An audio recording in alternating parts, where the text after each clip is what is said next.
the temperature of the nation's most pressing issues. Now I'm your host. My name is SHARON MANDOR. And today we're diving into the crisis gripping Nigeria's petroleum sector. A sector that once powered the nation's economic engine but is now at the center of unprecedented turmoil. With fuel subsidies, reduction, inconsistencies and scarcity, and a volatile global market, the challenges are as complex as they are urgent. Today we'll explore how this crisis impacts our daily lives, the economy and the future of Nigeria's energy independence. What solutions are on the horizon and who stands to gain or lose? Stay with us as we break down the facts, hear from our analysts and ask the tough questions that need answers. This is the melting point where no issue is too hot to handle. Today we have in the studio the president and the founder of Open Forum, is also a public affairs analyst, Citizen Matthew Kofi O'Connor. Good morning to you, Citizen. Thank you. Good morning, Sharon. And good morning, fellow citizens and humanity. Welcome, Citizen. Thank you very much. Before we started, just as you walked into the studio, you said Nigeria has happened to us all. I'm forced to give us a breakdown of what is really going on here. Well, it's one of the sayings that we've been saying, repeating over and over, that there's no use running on the wrong road. Nigeria has been running on the wrong road. And when you talk about Nigeria, it's not the land. It is the people. And because the democracy that we are supposed to practice is no longer democracy where power belongs to the people. It is a democracy that has been redefined to fit in to the vision, the personal desires of those that are able to fight their way to public office. People hardly go to vote peacefully and come back happily. You see people run, you see people in bloodbath, you see thugs openly, you see the people being shot point blank. We saw that in the last election. The kind of threat that borders on treason. But those people are free walking the streets, and those who want to protest are being branded as being as committing treasonable felony. So it becomes a very big problem, just like Socrates has said many years ago, that democracy will become the worst form of governance when certain crop of persons have access to power. And that is not too far from a Yoruba adage that says, "Eni tó bá ti rí oyún òyìnbó tí mọ̀ pé ọmọ pupa ló máa bí." When you see a European, a white person who is pregnant, the first knowledge you must have is that what that child is going to give birth to is going to be what? A white. Yeah. So for anybody to be shocked why we are where we are shows that some of the things that we have been saying on radio. And you go to newspaper stands, you'll find artisans, you'll find some persons who don't even have a job, but they don't want to stay back at home. They go to newspaper stands and they spend a whole day reviewing every issue on the front page, from sports to politics to health. Brilliant minds. At the end of the day, maybe they just drink sachet water and then they go back home fulfilled.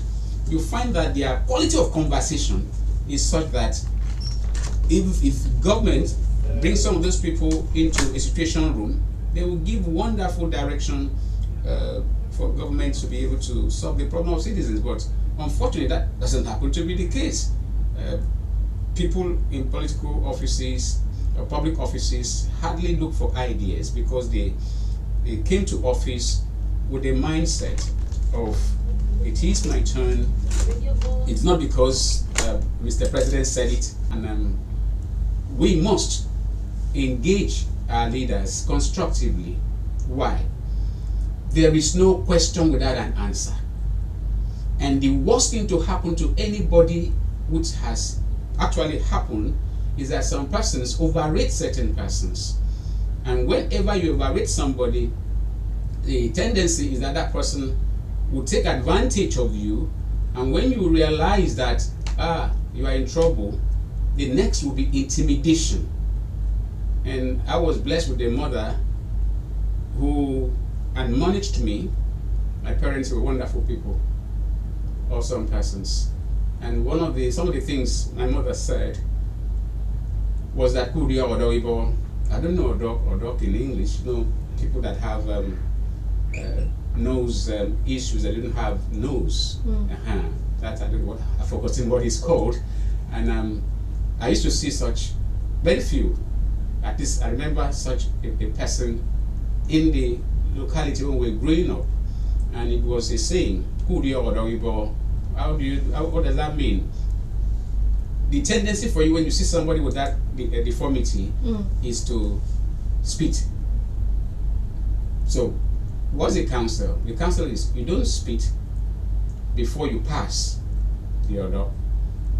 You have to pass the person, because you naturally be irritated to want to spit saliva.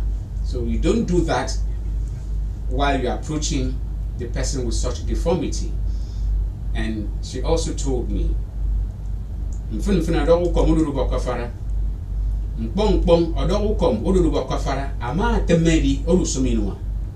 does that mean? You have to be friendly with people. You have to take cordiality, the familiarity, the friendliness should not involve embracing the person with that deformity, because that person may be tempted to give you a kiss, and that what that means to you. In which case you have to be careful how you deal with some persons because of their character, and you also have to be very firm not to allow the kind of relationship that will mar your life. So here we are. Everything has happened to us, not because the people desire it, but because some persons have access power, and their direction is not the direction of the people. The people know where they are going to, but the person driving has a different direction. And how do we save the situation so that we don't have a clash? Because truly power belongs to the people. If the people say no, enough is enough, no matter the intimidation, you will not.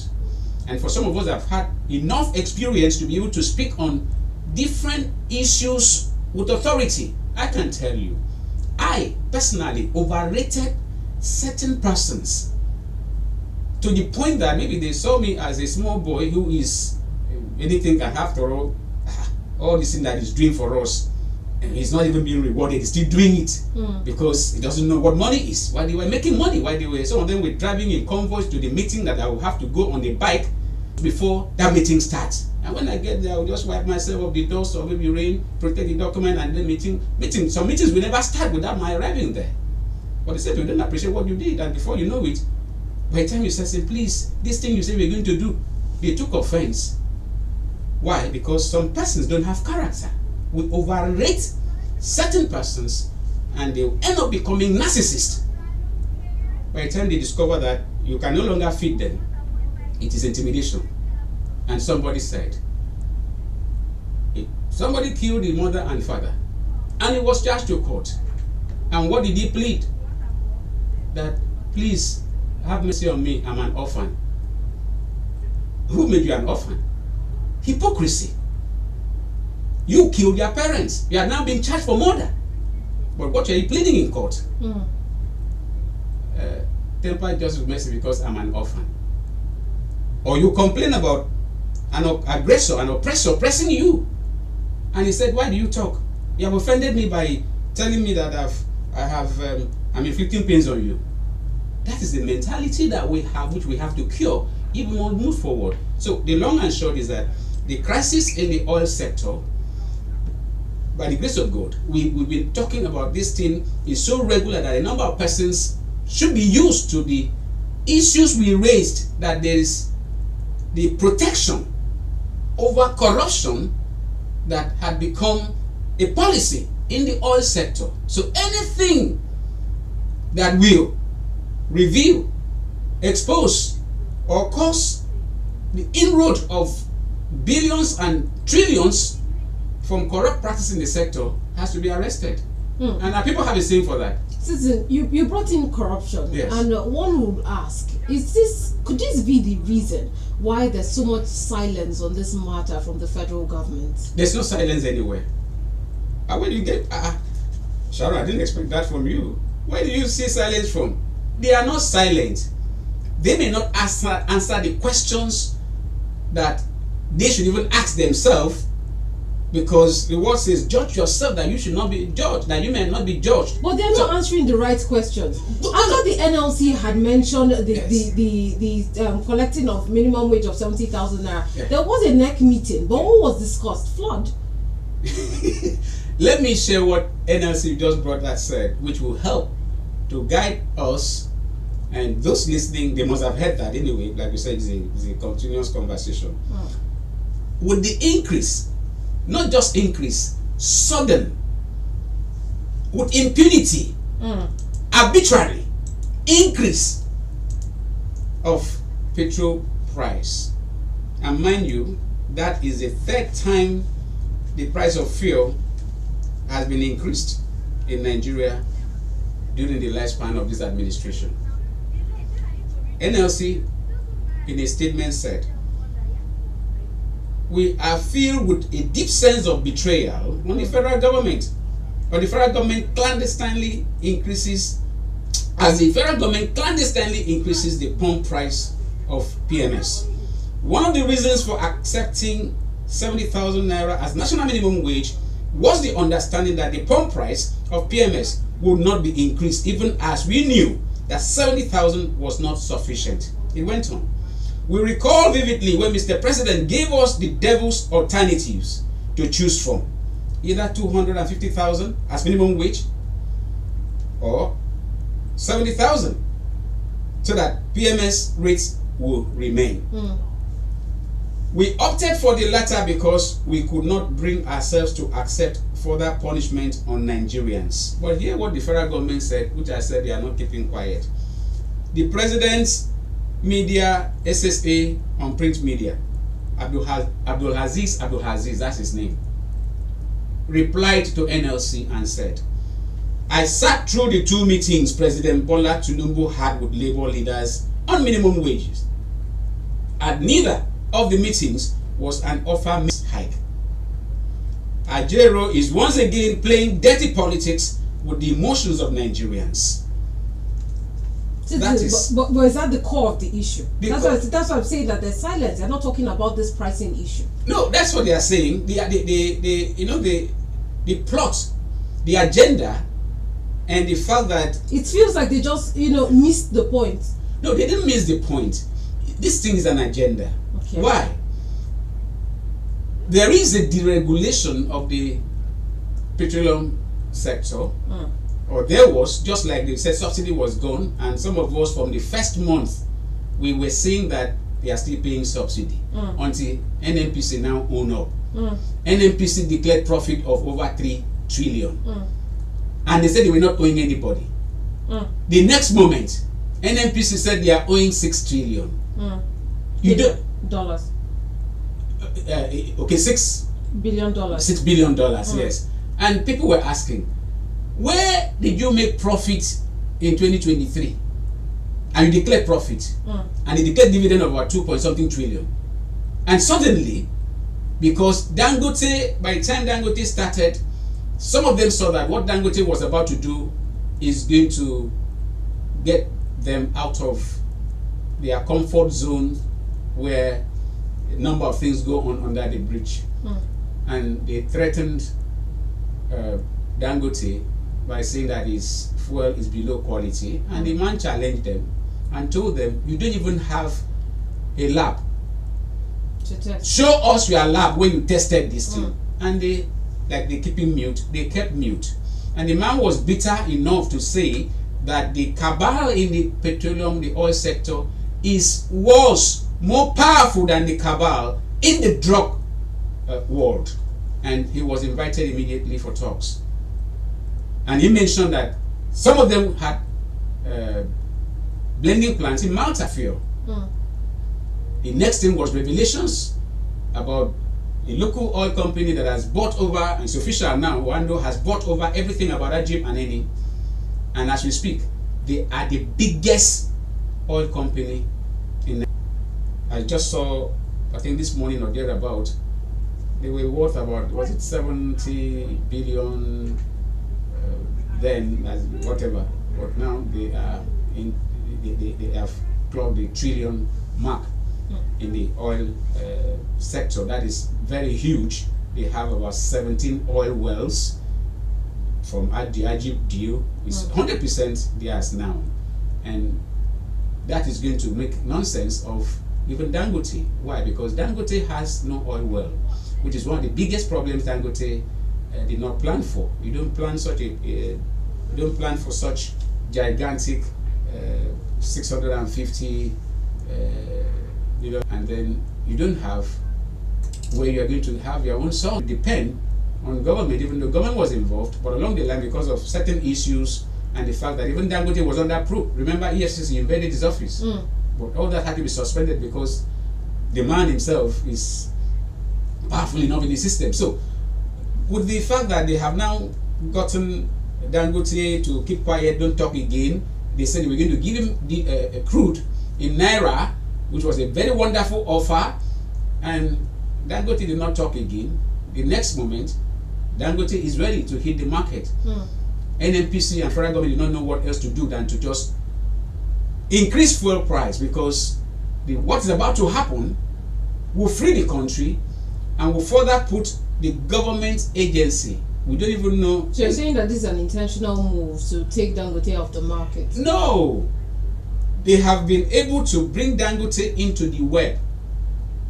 The freedom that people were looking for is not going to be found, because the increase, the fuel price increase, is to cover for the what has been going on, which a number of persons who are aware have been saying that there's something going on. Subsidy was pronounced removed, and they told us 400 billion was saved the first month. The second month, about something about that figure. From the third month, they started doing humming, and the rest is history now, until they now confess. Even World Bank told us that Nigerian government should remove subsidy, completely, which means that we're still paying subsidy. And because when they said independent marketers can bring in fuel from outside the country, from the first month, how many independent marketers will bring in fuel? Because the devaluation of the Naira completely rubbished whatever would have been the benefit, if there was to be benefit at all, from the fuel subsidy removal. Meanwhile, the problem was not fuel subsidy. The problem had always been the corruption. And because nobody wants to deal with that corruption, they will have to do what people call, I would like to use the Bible so much today as well, at the same vocabulary.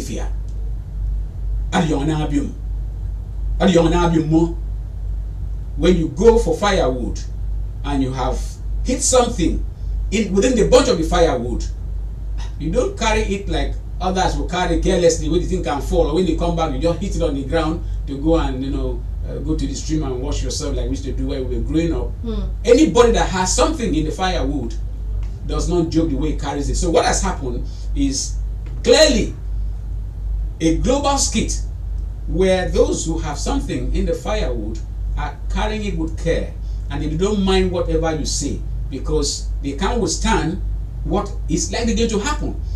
And to worsen things up, for the government, who announced deregulation of the oil sector, to say that they are going to, the monopoly they tried to accuse Dangote of, they are the ones now monopolizing the thing. They said they are going to be the only person. Yes, I was coming to that.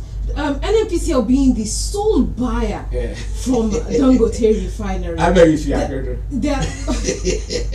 there are lots of question marks here. Yes. Because some people saw Dangote refinery as coming to save the day. Absolutely. But this new development, yes, what's the impact of this? The impact is colossal. Sharon, people are going to downsize. In fact, even certain persons are going to sack themselves from work because they won't be able to get to the office. They won't. Talk less of employers who have conscience. I know how I run our office open forum. I know how I feel, how bad I feel, because we have volunteers. But when you have volunteers, they are supposed to be given allowances, because what we give cannot be said to be salary. You understand? It's a not-for-profit organization, yes, but people must live, but they must be alive to work for humanity. I know what I'm going through. I know what my staff are going through. Now, how would somebody whose minimum wage is 30,000, and like we've said, there are some persons who are casual workers, even in this state of Akwa Ibom State, who are earning 10,000 naira. It's not a fairy tale, it's real. How would they get to the office? How would they come back? How do they eat? Then you are in the midst of a people who are buying private jets, who are buying yachts, who are buying the latest model of vehicles whose worth is the region of 1 billion, one vehicle. Others who offer little or nothing, no value to society, are driving in vehicles of between 70 to 100 and something million naira, and they have 8. All of them, both the Oga and the 8, unproductive. We are in trouble, and until patriots speak up. I am a non-state actor with a difference, because I come with intellectual revolution, bringing ideas to the table, non-violent, and thank God that has also kept me alive. But the truth of the matter, like I told you, when I overrated some persons, how I survived, and though the battle is still on anyway, but how I have survived to this point has made me to say, we must keep on speaking for those who are voiceless. We are about 8 or more million persons in Akwa Ibom State. Some of us are in diaspora. How many people have you hosted? How many people have been able to call in? It is those that you host, and other stations host, and those that call in that are speaking out for the people. Even those that call in, some of them are defending their oppressors. Why? Because they are voluntary slaves. And like some persons will say, which I also know, those waiting to be absorbed into government, to be able to feed, to be short of their meals, and to be able to steal, are more than the people who are even in government already. So, the trouble is that NNPC, by this arbitrary, by this impunity of sudden price increase, enough that even the Minister of State for Petroleum, Lokubri, I guess I'm right. Yeah. Said oil, yes. They have not authorized fuel price increase. But he also said yes, that they don't have a hand in the pricing. No, wait. I'm glad that Dangote spoke with the channel's reporter standing at his the tank farm or wherever, the refinery, in an open space, and the reporter asked him, after all said and done, how much is your fuel going to sell? Have you watched that video? Beautiful. Dangote said the president told him that the Federal Executive Council was going to fix the price. Yeah. Where have you heard such a thing on planet Earth? Where? And without notice, without consultation with stakeholders, even the labor, 70,000 naira minimum wage, which was agreed, which I just gave up on labor when the way, by the time they finished, they were doing bosa. Yeah? I said the song is enough. You should have sung on your mandate, we shall stand. Understand? Not even a single consultation.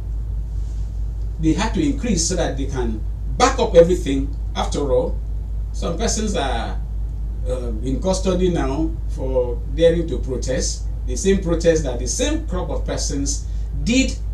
And when they told them, I think we should call off, I remember Mr. President said, No, the protest should not be called off until they take action, because if you go back home, they will continue.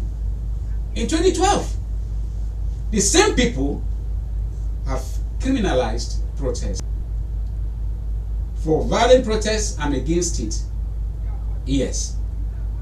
But that somebody is raising his voice, say, please, I have something to say. Listen to us. And it becomes a problem. No, we need to get that, because I said this long ago. Some of the people oppressing us are fed up. But the problem is that they cannot stop. They have to be stopped. I'm telling you. Some of the people, even in the state, Akwa Ibom here, they are helpless. They don't know how to stop, because they are programmed themselves until somebody tells them enough is enough. No matter who you are, enough is enough. It will not go well for us. So the whole thing is a very big mess that has happened, which needs to be cleaned up. And I'm anticipating that labor, because we don't have professional bodies again. When I was growing up, NBA, I used to love reading newspapers. Maybe that's why I'm even here up till now, doing this kind of thing. And that was how I read my books. I read the books like newspaper, because when you read the newspaper, you remember almost everything in the newspaper. But when you go and read for exams, you want to read as if you want to cram. No, just read. Just read and absorb what is there. Understand what is there. You understand? NBA, NMA, when they speak on issue, ASU, no. When they speak, the government will listen.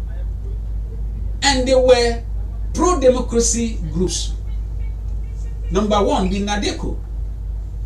It was people, including Asiwaju Bola Tinubu, the current president, that government has done what is wrong. Right-thinking people must rise and say no. If you say they are right, you are worse than the person who is taking that action. That is why I give credit to Talks. I say they are better than those who send them, because Talks will go and deliver. But the man they are fighting for to go to an office who will do things well for them, they don't deliver. And it's a shame. So what has happened has exposed the fact that this Ebegifia, this firewood on the head of these persons, that persons who don't want to drop the firewood anyhow, there is something in it. And no matter how long it takes, Sister Ebegifia, in fact, yara later on, and it's not the best. But we don't want people are really hungry. You know the number of calls some of us get, some people where you cannot even do it. You can do it. Thank God for people like us. The last administration trained me on how to toughen up and how to live without money. My faith is my currency. And that's the truth. The kind of things that we are doing in open forum, some people running even ministry or agencies, they don't do it with the billion budget. They don't do it. Why? Because we know our calling. So for as many as know why they are on planet Earth, this is the time to save humanity. It's a time to save Nigerians and to save our leaders. They can't help themselves. Okay, citizen, the NBA has actually called for immediate resolution, and then we also got an announcement that this was in the news. NPCL has stopped supplying to independent marketers. So, with all these developments going on, are we expecting a higher or more increase in the price of petrol? Which group did you say has made a statement? Did you say NMA? No, NBA. NBA. Yes. Okay. That would be a new development. But it's not just them. Even ASIMA, LCCI, MAN, PDP, of course, PDP. They don't mention party. That's what I said. For me, PDP. Yeah, for me, after APC became the ruling party, Nigeria lost the best opposition party possibly in the history of mankind. That is why APC had to now play the role of being both the ruling party and the opposition party within themselves. There's no opposition party. There's not. There's none. So, I don't even bother myself about what has PDP said, because a number of them are dancing towards the president, because to them they must protect either their second term, or they must protect either whosoever they are representing, so that you don't offend, because you have so much to hide. So they are entitled to their life. But for professional bodies, the NMA, they have a new national president now. Maybe that's why he's talking. The last man that was there, anytime that man talked, it was like he was a spokesman to the administration. It was a shocker. So I gave up on them. ASU had so much of their own trouble that they forgot that they are supposed to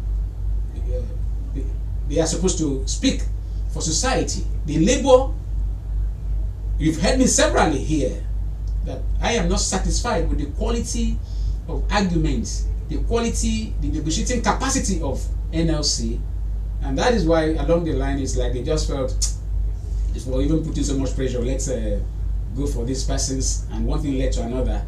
The charges of treason, or all the very terrible charges that were put on, by the time the man went, like we heard, within 30 minutes, it came out, nothing was mentioned about that. And when he over celebrated, he's been invited again.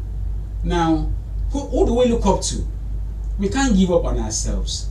So we have to encourage people, those who are looking out for, oh, where is Wole Soyinka? Where is Tunde Bakare? Where is Adam Oshomole? You can't find them again, because some of them were also overrated. By the time their interest was factored into leadership, we are now having a situation that somebody that called Jonathan Nebuchadnezzar, somebody that called the wife Shippopotamus, somebody that called Jonathan the most clueless, those that called Jonathan drunkard, now they are seeing what they should have said, something worse than that, but they are silent completely, and people are quitting. Let them come out. No, you don't do that. New leaders must emerge. The people have just demystified themselves that they were overrated. Now you are on the table, you have to observe table manners. So new leaders have to emerge. Who was along the line here? He was what did they call that term?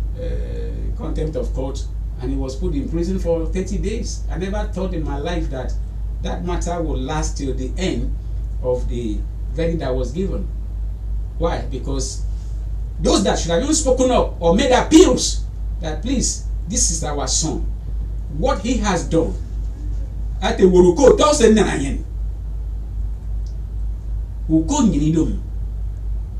they were very happy. But thank God, anybody feel still himself, is still pushing on. So we must have new crop of people in the mode of Gani. Gani was so vocal. He had to be moving about with his, I think he said inhaler. He had asthmatic. It was asthmatic. Yeah. And he just make sure he carried it, and he carried some clothes, whatever he needed, because he could be arrested at any time. And they used to move him everywhere. He has been in Maiduguri prison. He has been because he doesn't care. They gave him, I think they offered him to be a son. He rejected. He was rather the senior advocate of the masses, SAM, not SAN. So, was it this bad then? It wasn't. Some of us have been matured many years ago, and we were interested in what goes on in society. But we are losing those that should be leading in front, because they don't want even religious leaders. Right. Religious leaders have been incorporated into partisan politics, and they will clearly tell you, oh, if you are having problem with this person, there's no way we don't want to offend, we are looking for food. We are very embarrassing, and I've had encounter with some of them, and I not just, even after just the benefit of doubt of believing, they just had to show who they are. They failed woefully. I just look and said, oh, this is good enough. At least I now know better who you are. So we have a problem. Imagine traditional rulers had the opportunity to meet with Mr. President before the August 1 10-day protest. Sharon, what was the outcome? Nothing. It showed that they did not recommend something of note to Mr. President. The only group that went to Mr. President and told him what should be done, which will be for his own good and the good of the country, was the Patriot, led by Anyanku. That is where we are. New leaders must emerge. Anyanku is likely in his 80s, close to 90. And we still want him to be the leader of an activist, to lead him from the front. All right, citizen. It's unfortunate, very unfortunate. We have to run to the solutions now because we're about to open the phone line. This particular situation is not something that someone can just call for a reverse of the prices. It's, as you have mentioned, as you have listed the problems, it's something that has dug deep into the sector. How can we solve this? The solution, first, is to clean up the mess in the oil sector. No matter how you want to hide a pregnancy, delivery date will come. The problem in the oil sector is not the subsidy, and was never the subsidy. It was the corruption in the sector, and because the beneficiaries have become gods to themselves. They have their tentacles, their capacity is beyond human. And Mr. President has refused. One of it is that he has allowed the man who has been in that office, who from the day one that he was sworn into office, declared that all the refineries were going to work. He gave the time frame. As we speak, that was under President Buhari. None has worked. The trillions put in turnaround maintenance in the last couple of years is more than the money that Dangote has used to build a brand new refinery, the biggest in the whole world, or the biggest in Africa. And compete. The money for turnaround maintenance of refineries don't work, and people are earning money in hundreds of billions. So, and the crude smelter deals, all this, buying that, it borders on corruption. So until Mr. President, well, enough is enough. There's nothing you can do. I am a responsible leader. I'm going to listen to the citizens, and then the corruption there will be cleared.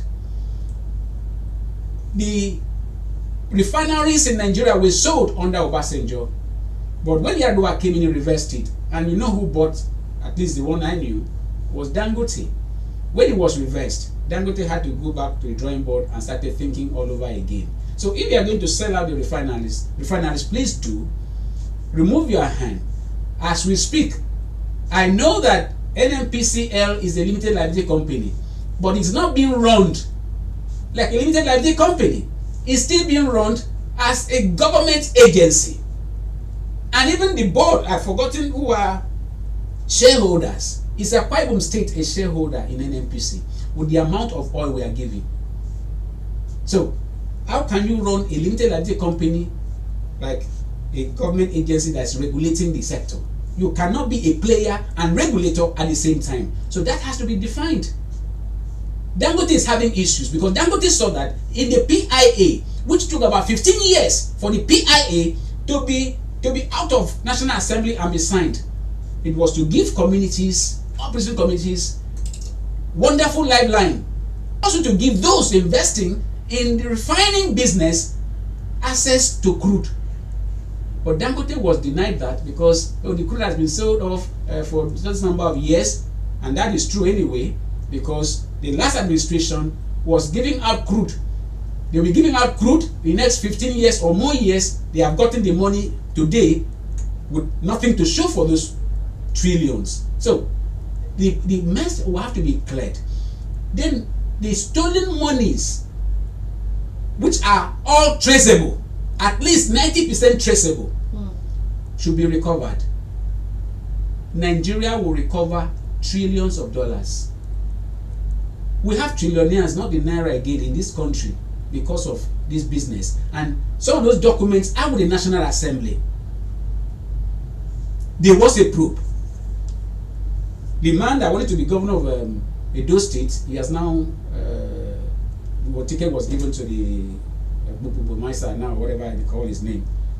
That man has been on national and international TV talking about the corruption in the oil sector and the fact that he chaired the committee and the documents that they have, and these things are traceable, but it's buried.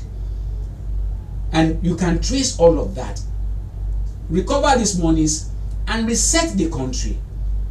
Nothing should make Nigeria to want to compete with other countries that don't even have oil, but they are doing better than us. Their minimum wage is higher, and when people want to use minimum wage of other countries to equate with how much petroleum products should be selling, it shows that they are not just ignorant, they are wicked. They are wicked. So Mr. President has to relieve some persons. You know, he brought in his boss in Mobile, Akinyulere or something like that, to be the chairman of NNPC. He removed all the board members and appointed new board members and let the same man whose words have not produced results for the country over the years. Imagine that particular refinery was to start working in August.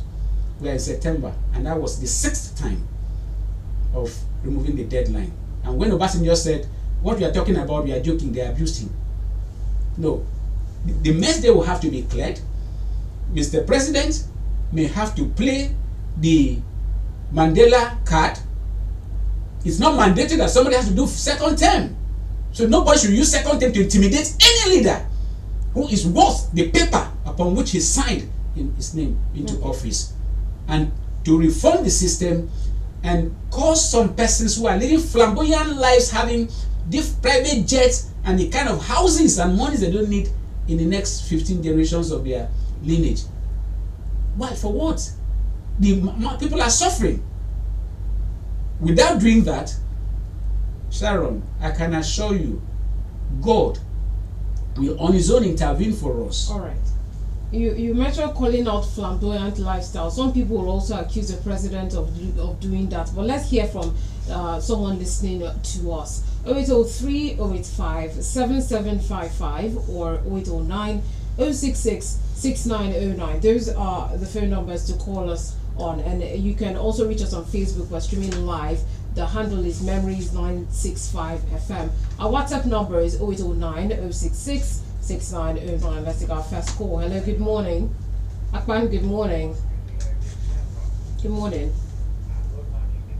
Good morning, Mr. Akpan.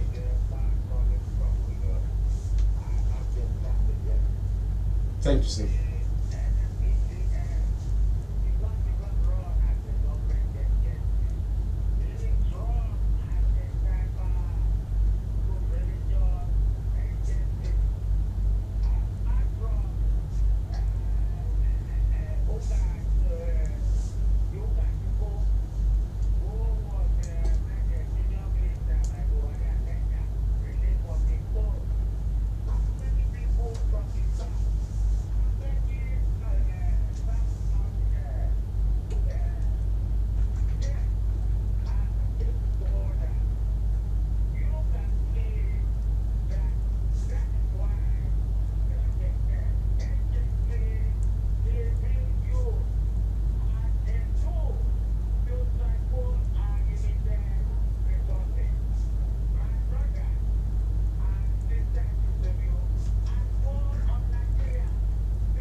Thank you very much, Akpan. Yeah, we're still taking calls. 0803 085 7755 or 0809 066 6909. Let's take this comment on Facebook. Good morning to you all. The spillover effect of bad government is what Nigeria is facing, where right from day one, massive productivity in agriculture and petroleum production would have been sufficient enough in supply-demand chain. Today, NNPCL and Dangote Refinery are now monopolists, which has disadvantages where lack of market competitiveness would not be foreseen, hence the need for the federal government to collaborate with multinational companies like Shell and Mobil to private hands for massive production capacity. Thank you, Bro John. Let's take another call. Hello, good morning. Hello, good morning. I can hear myself, but I can't hear you. All right, citizen. Yes. Let's get a response before we take more. Yes, Mr. Kwan spoke very well, and something I realized long ago, because when you look at the leadership of NNPC, there was a time from the group MD to the core people manning each of those key sectors are all from one section of the country. And in the private oil business, you don't find the people from that particular section of the country being in the private oil business. So why are they flourishing in this one that is government? Why? Why are they not big time players in the oil sector, struggling with others to exploit, and then do their trading? But they are strategic. If you Google, you see different sectors, same particular set of people. Why? Because what they achieve, they know. But there's a limit to this. There's a limit. And for upon said the alternative is through federalism, practice of federalism. No, it's not even an alternative. It's a standalone. Our refusal to practice federalism is one of the bedrocks why we have this crisis. And I have said this before. One of the greatest advocates of the practice of federalism happens to be Asiwaju Bola Ahmed Tinubu, and this is what he said in 2011 about that. He said, "For this country to return to the path of progress, honor, and economic buoyancy, there is need for us to return to true federalism. This will allow every federal unit in the country to develop at its own pace."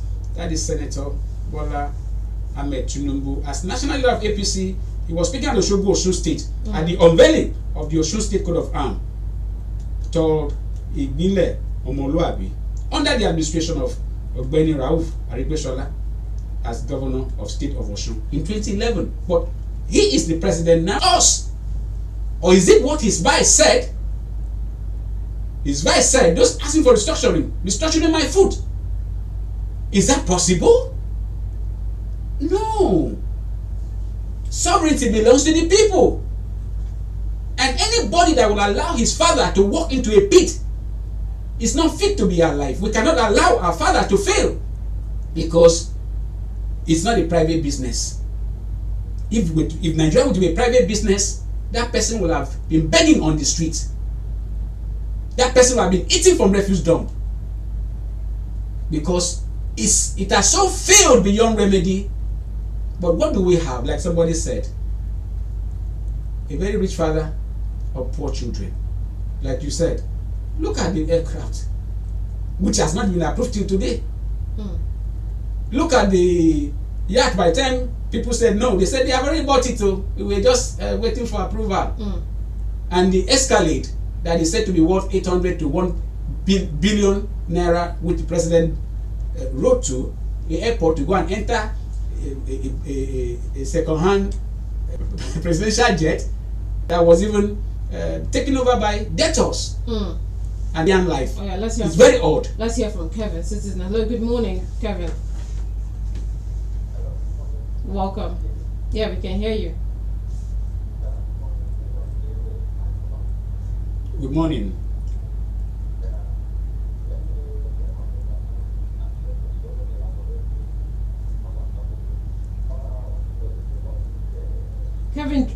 Kevin, you'd have to do us a favor and call us back because we can't hear you clearly. All right. Thank you for that call. Citizen, yes. you were talking about the fleet and what wasn't. Yes, the flamboyant life. Yeah. You know, Nigeria is a family. Yeah, that's our father, and we are his children. and then the children are hungry, and her father is very living flamboyant life. It's odd. It's odd. It shows that there's something wrong within the family. And like somebody said, somebody that I knew his weakness, but I give respect to him because I respect people, and sometimes I do that to a fault. And when there was an issue, he said, and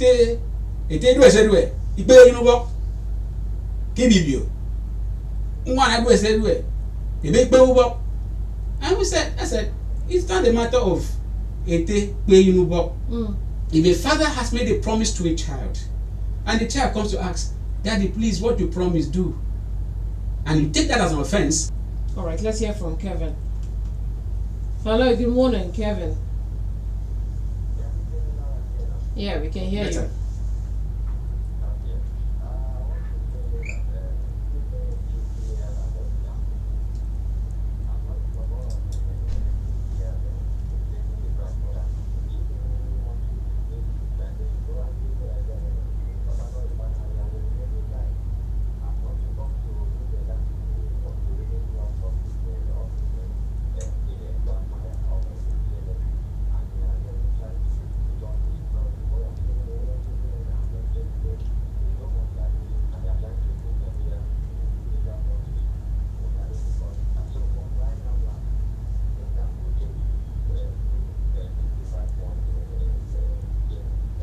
Alright, thank you very much. We're going to take our last message from WhatsApp, and it says, good morning, Lady Sharon and guests in the studio.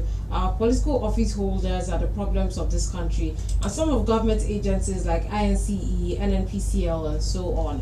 Why can MDs of these agencies be relieved of their duties until our political holders change their mindsets? That is when this lovely country will be good for masses to dwell in. From thank you very much. And our last call. Hello, good morning. Good morning and welcome. Quickly, your name and where you're calling us from. Good morning, sir.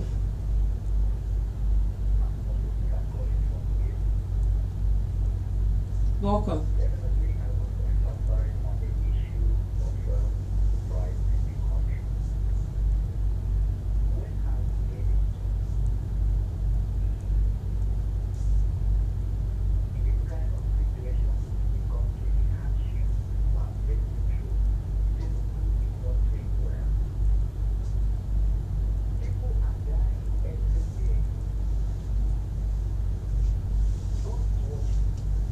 All right.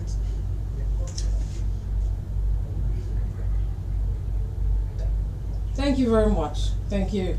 All right, citizen. Yes. Let's get your passing shot after hearing all of this. We can't hear everything. The truth of the matter is that, like the last caller said, people are dying. Some people drop dead, not because they have an ailment, because they have given themselves to thinking without proper nourishment, and the system collapses. And now, I said something earlier. We have boarded a vehicle, we have a destination. But like some skid makers or jovial will say, if they carry me go where I don't know. We are heading to where, as citizens, we don't know, but we know where we are going to. And the best for us to do is to really, intentionally, constructively engage our leaders, and anybody that will want to silence a voice that speaks for the voiceless. Such a one will have problem with God. Like I was trying to give an analogy. They said the father can never do any wrong. The father can never apologize. Why? Because the father is always right, even if he offends the mother. That is the spirit. That's an evil spirit. For a child to allow, or elders to allow a father to kill his children in order to protect his zero integrity or deficiency, that is wickedness. Right. We need to stay alive, and we need to help our leader, our president, our governor, our council chairman, those in public office, by telling them, please, this is the way to go. Otherwise, no. We got to go. Thank you. We got to go. This is not the way to go, but we got to go. Thank you very much, Citizen Matthew Kofi. My pleasure always. Once again, and I'll see you again next week. By the grace of God. Thank you very much. Thank you too. We've come to the end of the melting point. Thank you so much for listening. My name is SHARON. We have come to the last lap of the morning ride. Coming up next is the BBU Belts. Do well to enjoy the rest of our broadcast on Memories 96.5 FM.